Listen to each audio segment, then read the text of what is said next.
Welcome to our second installment of the National Wellness Action Alliance's Wednesday Wellness Webinar Series. Our first presenter today is Dr. Melnyk, our Vice President for Health Promotion, Ohio State University Chief Wellness Officer, Dean of the College of Nursing, Professor of Pediatrics and Psychiatry with the College of Medicine, and our Executive Director of the Helene Fold Health Trust National Institute for EBP.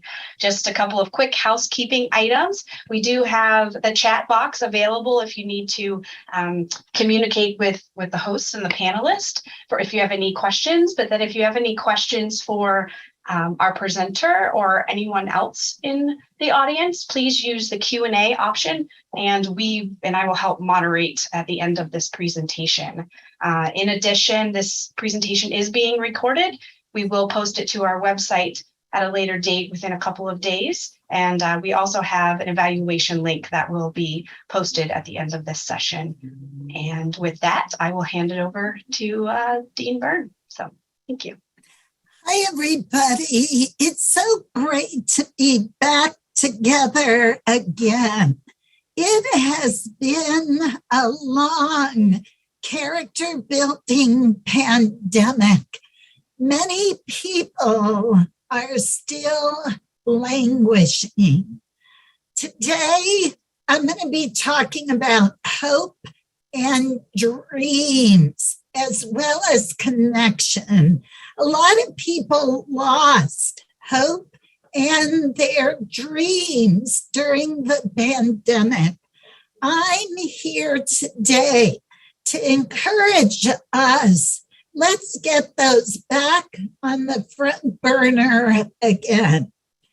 A lot of you know me, that I've had a big, long time philosophy.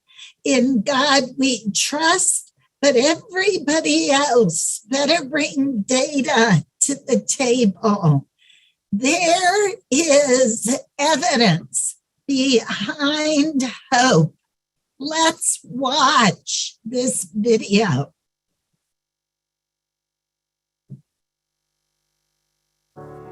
The science of hope. For many of us, the new year is a time of reflection, a time to celebrate the past and look to the promise of the year ahead. We make resolutions to ourselves.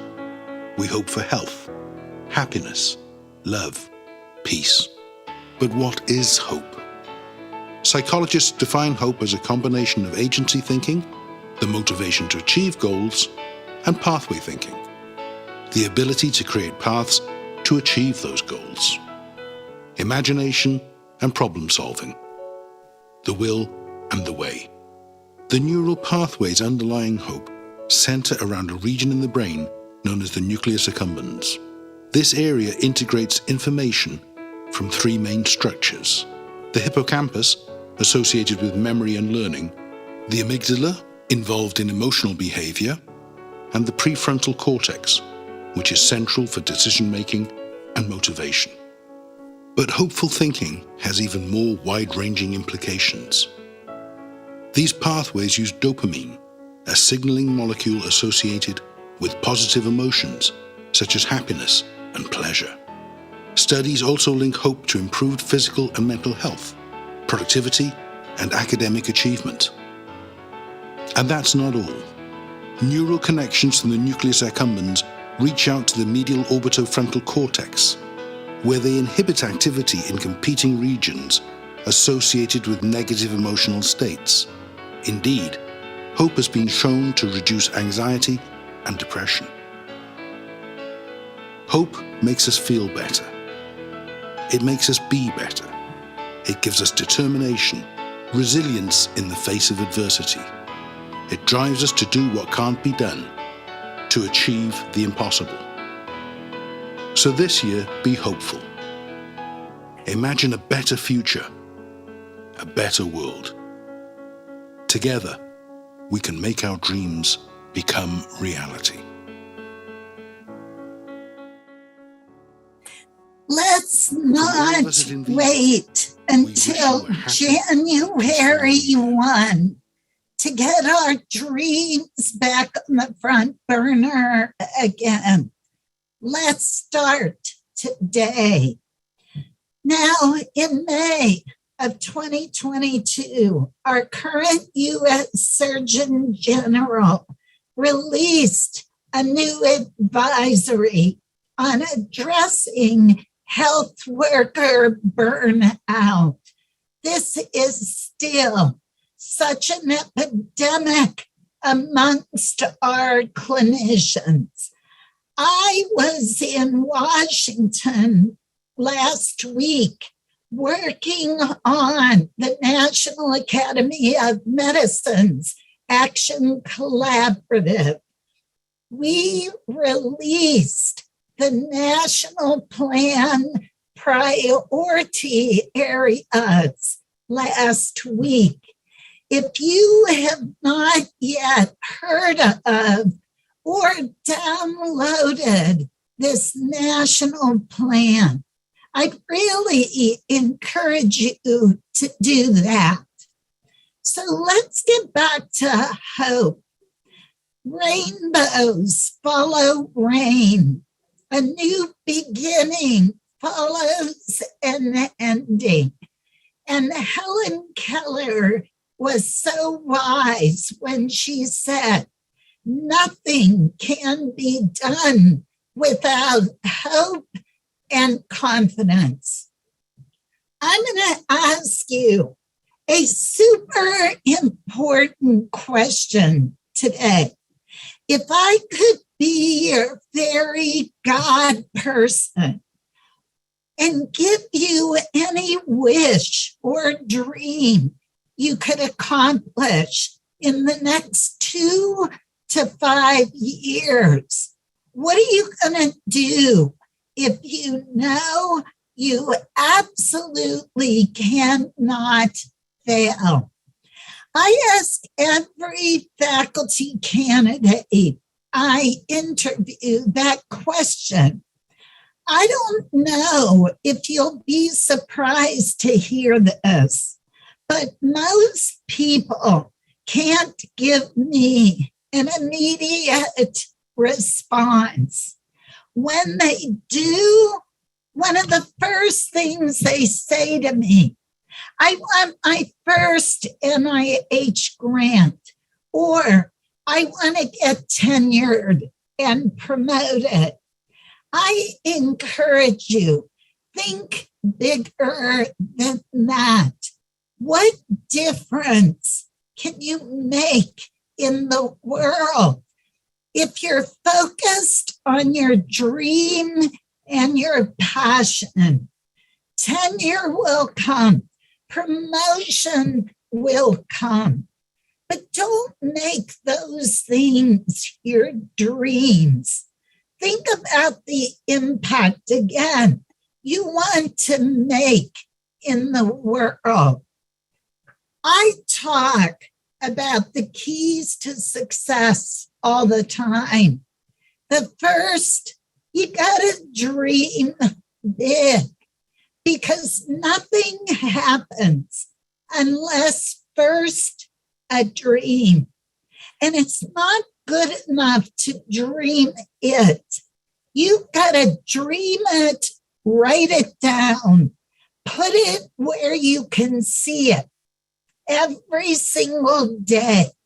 Research has shown the probability of reaching your dreams is higher if you write them down. We've got to see things before we can do things. Children find it easy to dream and believe. Why is it when they get to the 6th, 7th, and 8th grade, they become less self-confident? Their self-esteem drops because often well-meaning people, when they put out their dreams, say, be realistic. That'll never happen. When people look at me, when I put a dream out there, like I have 3 heads, I get looked at that way a lot because I get a lot of big dreams. I say to myself and smile, just say, I'm on the right track. Walt Disney was in his 50s. He was bankrupt when he had a dream of Disney World as we know it today. He ran around the country looking for investors to put money in this dream. People laughed at him. They scoffed. They even called him crazy. But he finally found a group of investors who believed in that dream and put money toward it. Well, Walt died before his dream ever came to fruition. At his funeral, supposedly a reporter said to his brother, too bad, Walt never got a chance to see his dream come to fruition. The brother supposedly said to the reporter, quite the contrary. Walt saw his dream for many years. That's the power of a dream. Fred Smith was in college at Yale when he had to write a paper. He conceived Federal Express. He got a poor grade on that paper. Good thing he didn't listen to the feedback. He went on to launch Federal Express. Where would we be today if he didn't dream big, have the courage to risk take and persist through the character builders? Well, I don't know if you ever read the book, The Blue Zones of Happiness, but Dan Buettner went all throughout the world looking for where the people were happiest. He identified key characteristics of those people. They are ability to dream and have purpose, passion, and pride. If we're aligned with our dreams every day, when we wake up in the morning, we're going to spring out of bed on Monday. We're going to say, I'm so happy and excited to go to work today. It's when we are mal-aligned with our dreams, our purpose, and passion that every day feels like a drudgery. Knowing your sense of purpose is worth up to 7 years of extra life expectancy. Once you get a dream, you got to believe in that dream, and you got to believe in your ability to accomplish it. Anything the mind can conceive and believe, it can achieve. When you believe you can achieve your dream, the how to get there develops. Is fear of failure holding you back from accomplishing your dreams? Failure, of course, is always a possibility. But is that the worst that can happen. Successful people often fail their way to success. So fail forward. Failure is not a bad thing. It's a good thing. And with every step that we move back, we just got to regroup and keep moving forward. Being a psychiatric mental health nurse practitioner, developing a cognitive behavioral skills building program to combat stress, depression, and anxiety.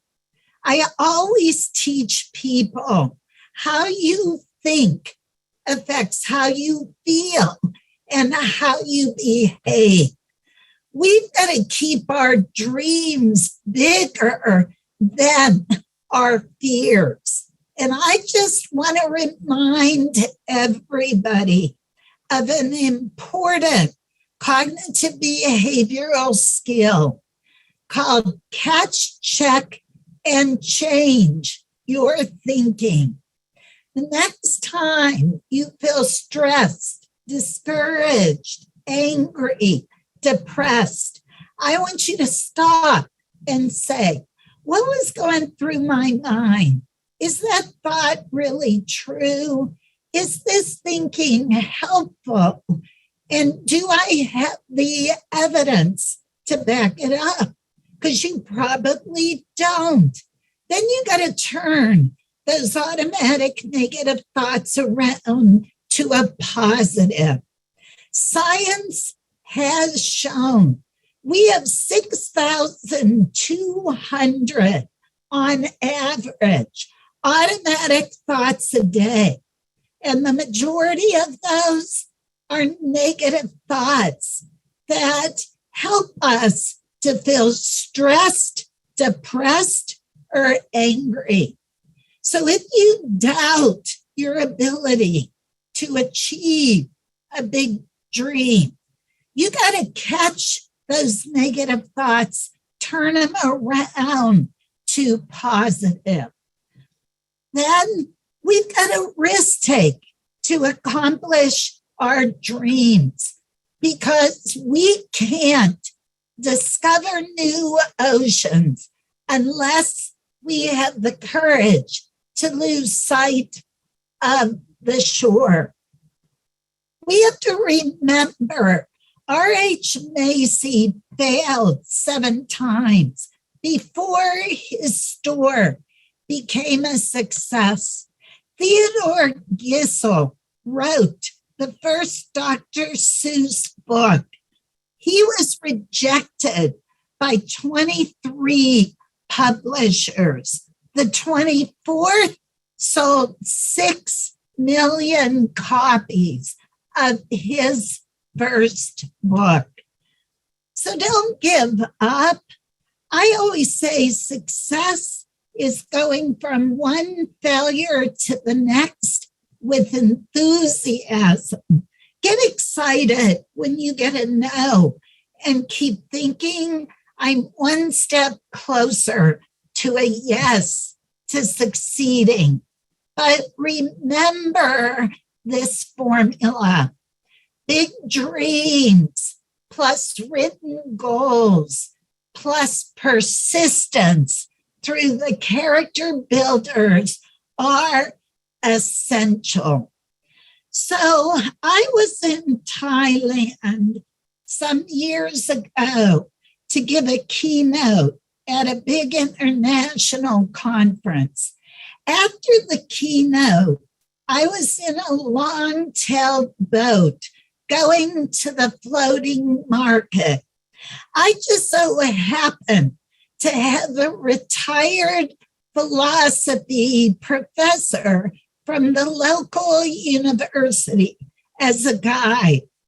That professor, retired, said to me, Bern, we have a seed we planted in the ground here to grow an Asian bamboo tree. You've got to water that seed every day for 5 years. After 5 years of watering, it breaks ground and it grows 90 feet in 90 days. I said, really? 90 feet in 90 days? He said, Bern, did the tree really grow 90 feet in 90 days or 5 years and 90 days? That was the answer. For 5 years of daily watering, the seed stayed underground. But at that break point, 5 years of watering, it grew like crazy. So many people give up on their dreams right before they come to fruition. Don't let that happen with your dreams. Keep watering them, believing in yourself to achieve them, and persisting through the character builders. Many people probably don't realize that when I was a tenure track faculty in Rochester, New York, I wrote my first NIH grant. It scored well. It was a randomized controlled trial to improve coping and mental health outcomes in parents of critically ill children.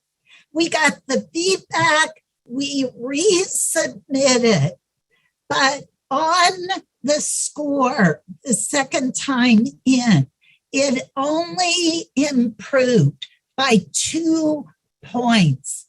I took that feedback and the grant to 5 seasoned NIH-funded researchers, and I said, help me strategize for my next submission. They said, Bern, are you kidding me? My advice to you, throw the towel in on this grant. Coping research is a thing of the past. After I cried for 24 hours, I pulled our team back together again. And I said, we get one more try. We need to go. Thank heaven I did that, because that grant funded 1 month before my tenure materials were due.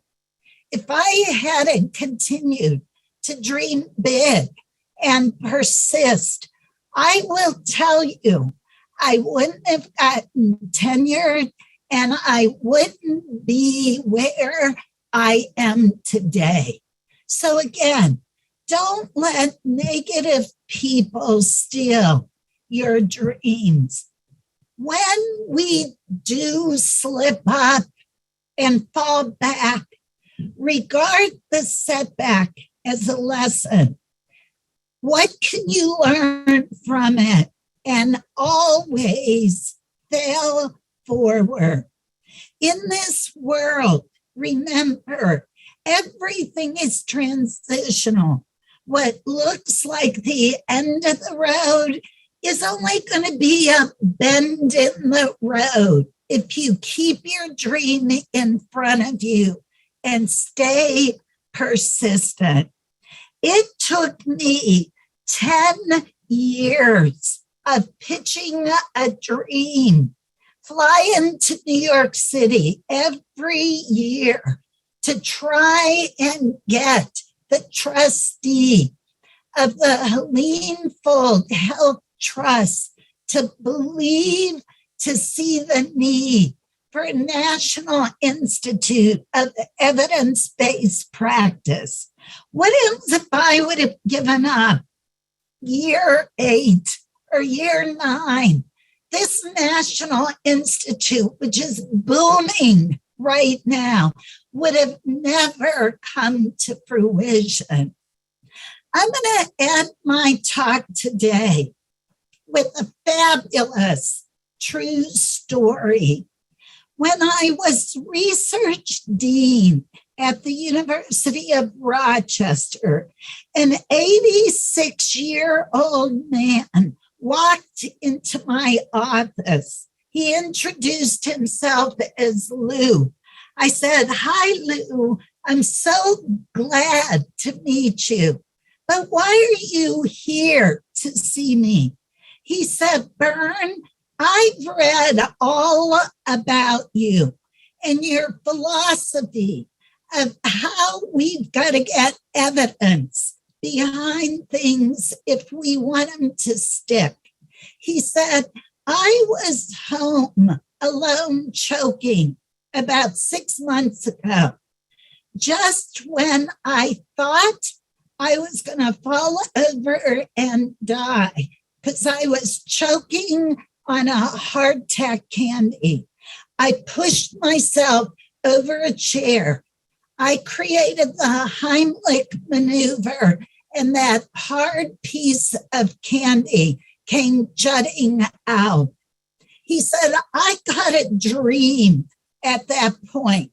I said, I need to invent a device that if anybody's ever home alone choking, they could create a Heimlich maneuver with this device." At that point, he pulled out a very rudimentary looking save-a-life device that you see on this slide. He said, "Bern, I need you to get me the evidence behind this." Wow, what a character builder. But I pulled a team together. We created a clinical trial to get Lou some evidence. But in the interim, I left to go be dean in Arizona. So I left the project in my team's hands. I thought they probably completed it. I kind of forgot about it. 4 years later, I'm in my office. My assistant comes in and says, "Bern, there's a guy named Lou on the phone for you from Rochester, New York." I said, "Lou, I'm so excited." I picked up the phone. I said, "You're still alive." He said, "Yes, Bern, your team never finished that project in Rochester. Now you've got to do it." I flew Lou to Phoenix, Arizona at the age of 90 or 91. He had a bigger twinkle in his eye and a fire in his belly than a lot of 30, 40, 50, 60-year-olds. In that interim, he got a patent for Save-A-Life. He had a manufacturer in China, and we said, we got to get him the evidence. I was telling this story to a group of my alums. They too were crying in the back of the room. I went up to them and said, "Why are you crying?" And they said, "Bern, because 15 years ago, we had a great idea and business plan for a healthcare company, but our spouses, our friends told us that would never happen. We gave up. We didn't do it. We sit here 15 years later with nothing but regrets." I asked them, "How old are you?" One said 70, the other said 71. I said, "Look at Lou. You've got the rest of your life. We are never too old to pursue our dreams, our purpose, and passion." We are also hardwired to connect. Remember, taking and giving a dose of vitamin G, gratitude, to somebody every single day will do wonders for ourselves and that person. So I'm going to finish with this last video. We've got to continue to hold each other up, to encourage each other to accomplish our dreams. This video is powerful.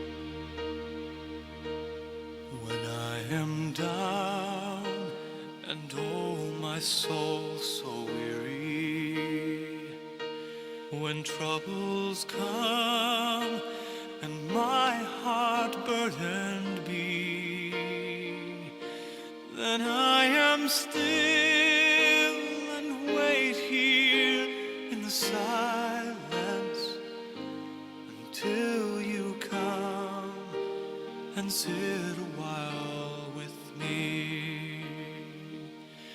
You raise me up so I can stand on mountains. You raise me up to walk on stormy seas. I am strong when I am on your shoulders. You raise me up to more than I can be.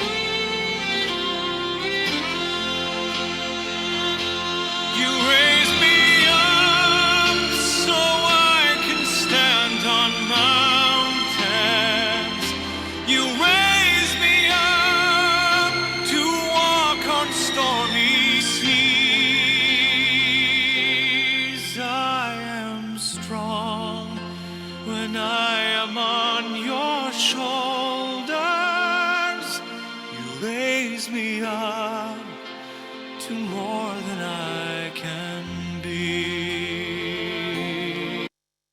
That video brings tears to my eyes to this day. It makes me sad when I see the bullying, the skepticism that happens in our nursing profession. We've got to hold each other up. We've got to encourage each other. We need to support each other's dreams. So the skills building exercise for this week is to write down the answers to these questions and put them where you can see them every day. Create a vision board. Put it where you can see it every day that holds some of your dreams. And join us next week when the topic is grieving the pandemic through stories. Thank you all for joining us today. Keep dreaming, discovering, and delivering.